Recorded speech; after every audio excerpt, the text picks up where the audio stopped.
god, I'm going to jail. We're all going to jail. Oh Hi is one of those movies that completely changes halfway through, and depending on what you're into, that might either hook you or totally lose you. For me, it did a little bit of both. So let's start with the first half, because honestly I think that is the best part of the movie, and it's pretty wonderful.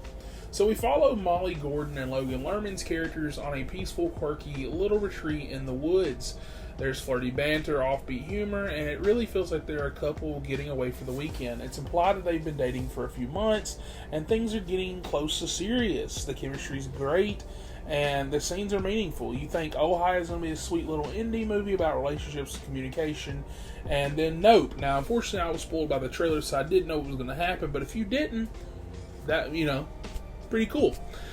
Because the tone shifts pretty hard. After a romantic evening, and yes, one that involves some light bondage, Logan's character casually drops a bomb. He didn't think they were in a relationship. He thought that this was all casual, open, just fun. Meanwhile, Molly's character clearly thought that they were exclusive and that they were building up to something. So what does she do? She leaves him tied up and spends the next 12 hours trying to convince him to love her.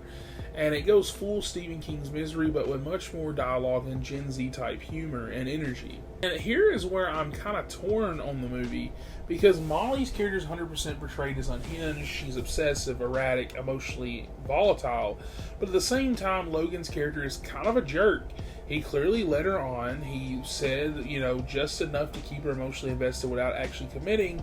So now we're stuck in this morally gray limbo where she's the villain, but not entirely wrong. And, he's the victim, but he's also not entirely innocent.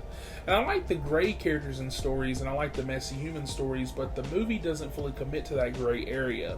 Then in the movie, her friends end up showing up, and that's kind of where the movie kind of lost me. The tone shifts again from darkly introspective to almost goofy. Like, it wants to be sharp and uncomfortable, but also wants to be this weird little ensemble comedy at the same time.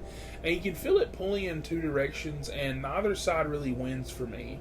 And the final act, it tries to land with a resonant message about how people hurt each other, about miscommunication, emotional manipulation, vulnerability.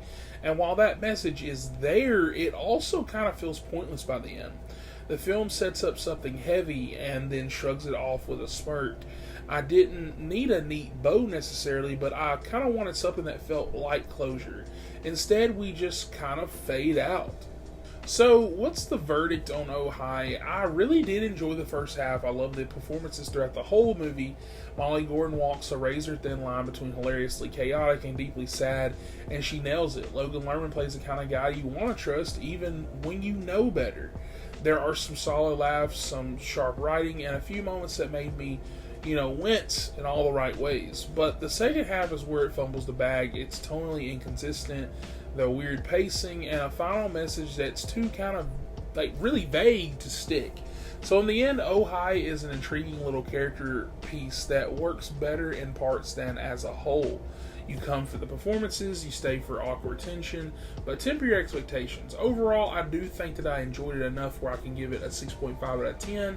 If you've seen it, let me know where you landed on this movie. Drop a comment, hit that like button, and I will check you guys out in the next review. No, you can't call Kenny. No one else can know. Sorry to interrupt. I was just pretty...